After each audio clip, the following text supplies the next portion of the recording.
Hello everyone. The topic that I would like to discuss with you today is about Saint John Paul II as guardian of life. So I want you to appreciate the initiative of the Pope to safeguard life. So this is what we are going to talk in this topic. So as an introduction, as faithful moral defender, Saint John Paul II issued letters and statements protecting life in general. He strongly believed in the fundamental truth that life is sacred. Whatever poses threat or danger against life, he never missed a single opportunity to stand up for the truth. Okay, so what is this right to life? So let's start to understand first what is this right to life. The right to life is unlike any other right. It is the most basic right and the condition of all other personal rights, constituting the foundation of every human community and the political community itself. St. John Paul II famously noted that if human life itself is not respected, then respect for all other rights, for example, the right to health, to marriage, to love, to be happy, to culture, to religion, is false and illusory. No? Human rights of every kind are incomprehensible without the right to life. No? And that's it. No? And the church acknowledges the dignity of human life and exert effort to achieve legal and constitutional protection for every human person, no? In the international level, national, or even local level. Now, let's start to understand the culture of life. So, what is this culture of life? The expression culture of life entered popular parlance from Pope John Paul II in the 1990s. No? This expression was first used by Pope John Paul II during his visit to the United States in 1993. No? He also used the term in his 1991 encyclical Centesimus Annus and then more fully expanded upon it in the 1995 encyclical entitled Evangelium Vitae, or Gospel of Life. No? So, in our present social context marked by a dramatic struggle between the culture of life, the culture of death, there is a need to develop a deep critical sense and capable of discerning true values and authentic needs. No? So, in the encyclical Evangelium Vitae, Pope John Paul II noted that even those who were not Catholic, no, or not Christians, also can appreciate the intrinsic value of human life. No, it is not only for Catholic Christians or Christians, but also other religion. No, he he he further issued a pressing appeal addressed to each and every person in the name of God that we need to respect, we need to protect, we need to love and serve life. No, every human life. No, regardless of whether you are rich or poor. No, only in this direction will you find justice, development, true freedom, peace, and happiness. No? So the Pope linked this to Catholic teaching, which believes that every person is created in the image and likeness of God, no, and it is intimately loved by God, no, each person, no.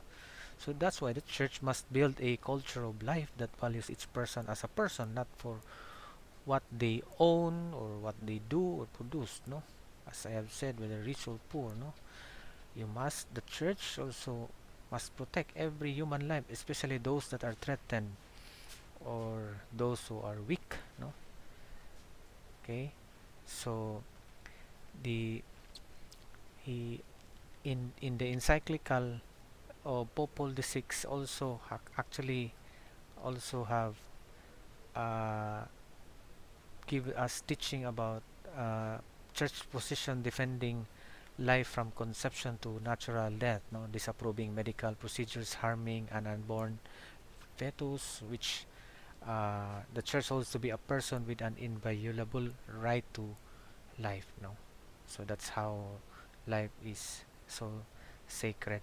Now, because of this, following the promulgation of this encyclical Evangelium Vitae, or Gospel of Life, the advocates of this culture of life founded the Culture of Life Foundation in the U.S. No, and which is actually in response to the Pope's encyclical. No, and luckily Pope John Paul II blessed this foundation in 1997. Now let's proceed to what is this culture of death. Pope John Paul II also used the opposing term culture of death in Evangelium Vitae in 1995. No? So what is this all about? No, this culture is actively fostered by powerful cultural, economic, and political currents which encourage an idea of society excessively concerned with efficiency. So imagine a teen, no, who is in his teenage years, no, who got pregnant. He will become one of those inefficient in terms of productivity in the society, no? Or if those people who are already old, no, and so they are no longer needed in the society. Perhaps this is so it's they be better to leave their be end their life, no, or annihilate, no. So that's euthanasia, no. What I mean is euthanasia, and the other one is abortion, no. So the Pope argued that there was a war of the powerful against the weak, no. A life which would require greater acceptance, love, and care is considered useless or held to be an intolerable burden and is therefore rejected in one way or another. So those who are ill, handicapped, or just simply threaten the well-being or lifestyle of the more powerful thus become enemies to be eliminated.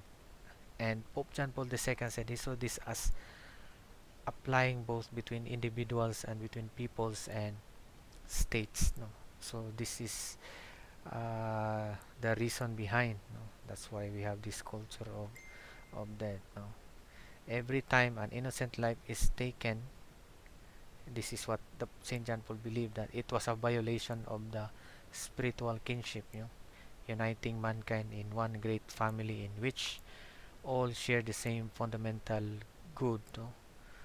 That is equal personal dignity. So that's why any threat to the human person, including wars, class conflict, civil unrest, ecological recklessness, and sexual responsibility, should therefore be regarded, in his opinion, as part of the culture of death.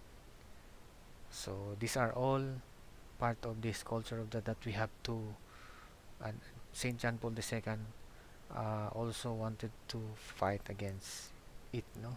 So by speaking in behalf of respecting life from its conception to its natural end, no? And according to Cardinal Cormac Murphy O'Connor, without morals, he said that it is the strong who decide the fate of the weak, and human beings therefore become instruments of other human beings. No? We are already on that road.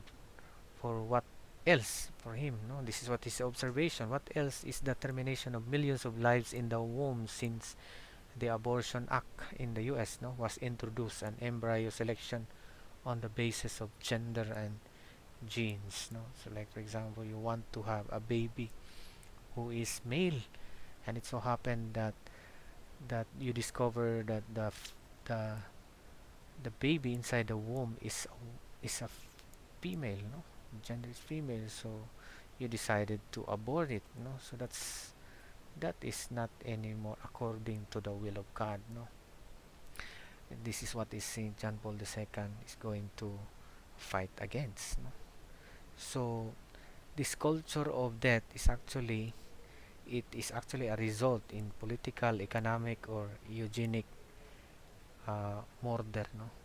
And they point to historical events like the U, USSR's Great Purge, the Nazi Holocaust, no, China's Great Leap and Forward, and then Pol Pot's Khmer Rouge as an example of devaluation of human life, no, taken to an extreme conclusion. So during the time of Saint John Paul II in Poland, during his college years, we have seen how the Nazi killed millions of Jews and those who are not anymore, uh, those who oppose of their totalitarian rule. I mean, no? So Pope John Paul II condemned a growing and widespread culture of death in which moral crimes such as in the picture you have seen, abortion and euthanasia are viewed as individual rights, no? That choices once unanimously considered criminal and rejected by the common moral sense are gradually becoming socially acceptable, and the and the Pope is actually trying to warn us of this, no? It was in this time the first time that when the Pope write an encyclical that he mentions about abortion and euthanasia, no? And excuse me, he also talk about capital punishment, and these are things that we have to avoid, no? And in that document he also characterized abortion as in a certain sense a war of the powerful against the weak, no? A life which would require uh, we need uh, to protect life, no? That's why uh, any that that uh, laws that legalize abortion and euthanasia are both a disturbing uh, symptom and a significant cause of grave moral decline, no? And the Pope urged all of us to oppose such laws, no? So that's the culture of that. Now he also mentioned about uh, war and violence. So he is actually against on this, no?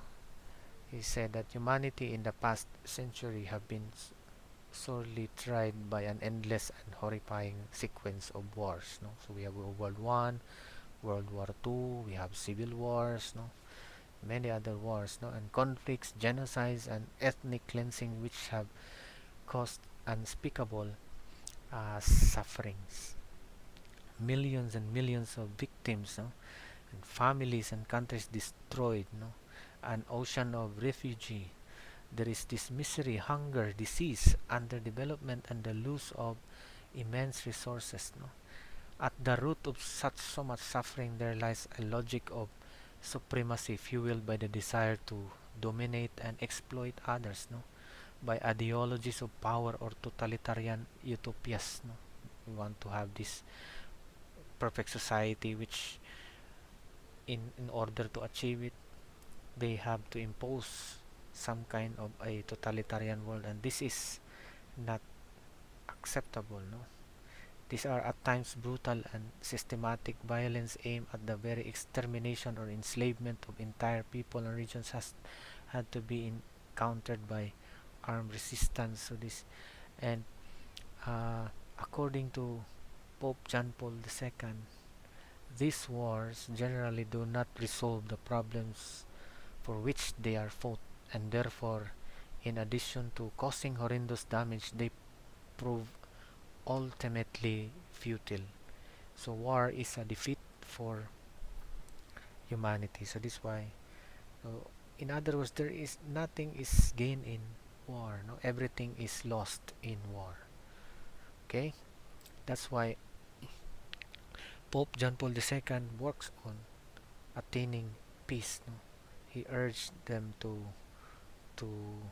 prepare themselves. No, in the at the dawn of the new millennium. No, this was the time when he was already at almost at the end of his life, no? And it was also the coming of the new millennium, and Pope John Paul II wished to propose once more the message of hope which comes from the stable of Bethlehem, that God loves all men and women on earth and gives them the hope of a new era, an, an era of peace. No? So Pope John Paul II affirmed that peace is possible. It needs to be implored from God as His gift, but it also needs to be built day by day with His help through works of justice and love. No? To be sure, the problems which make the path to peace difficult and often discouraging are many and complex, but peace is a need deeply rooted in the heart of every man and woman. The will to seek peace must not therefore be allowed to weaken. This seeking must be based on the awareness that humanity, however much marred by sin, hatred, and violence, is called by God to be a single family. So we are one family. You know? So this divine plan needs to be recognized and carried out through the search for harmonious relationship between individuals and peoples in a culture where openness to the transcendent, the promotion of the human person, and respect for the world of nature are shared by all. Okay? Now, what is being attacked is first and foremost the family. You know, the chaos and the wars and the conflicts that happens in our society is actually a reflections of what we have in the family. That's why Saint John Paul II is also actively trying to defend, no, what are the important elements that must be present in the family. And Saint John Paul II really see how important the role of the family is. The family is an active and vital agent in establishing a civilization of love and the renewal of Christian culture. No? What is this civilization of love? There is peace, there is justice. No? Saint John Paul II believed that the family would play a vital role in the new springtime of evangelization and was much more than mere bystander in church evangelizing mission. No? So we have to proclaim the gospel first and foremost in the family. No? Bring Christ in the family, evangelize them, introduce them the prayer, make the presence of Christ felt in the family. So that's he actually wrote a lot of writings about numerous writings about on the family. No, that the family presented the family as rooted in the economy of salvation, that is God's act of creating the world and offering salvation through Christ, with an important role to play in the order of civilization. So that's why, as I have mentioned, we had to evangelize, no, make Christ presence field in the family, no, and that's why it is when say civilization of love, because the family, which is founded and given life by love, is a community of persons, of husband and wife, of parents and children, of relatives. Without love, the family is not a community of persons, and in the same way, without love, the family cannot live, grow, and perfect itself as a community of persons. No? So this is also found in the Familiaris Consortio, written by Pope John Paul II. No? And so Pope John Paul II said, to maintain a joyful family, it requires much from both the parents and the children. Each member of the family has to become, in a special way, the servant of the others and share their burdens. Okay, so in our reflection, this is for our reflection, we need to promote the culture of life in every circumstance. We have to be vigilant in every sort of attack against life and family. We are also reminded the importance of love in the family, for without love, the family is not a community. And prayer is also much needed for the family to stay united with God as the center of their life. And lastly, we have to respect life at all times. Okay? So that's all for my discussion about this topic. If you have questions or clarifications, feel free to message me. and please also subscribe, like, and also share. Thank you for listening.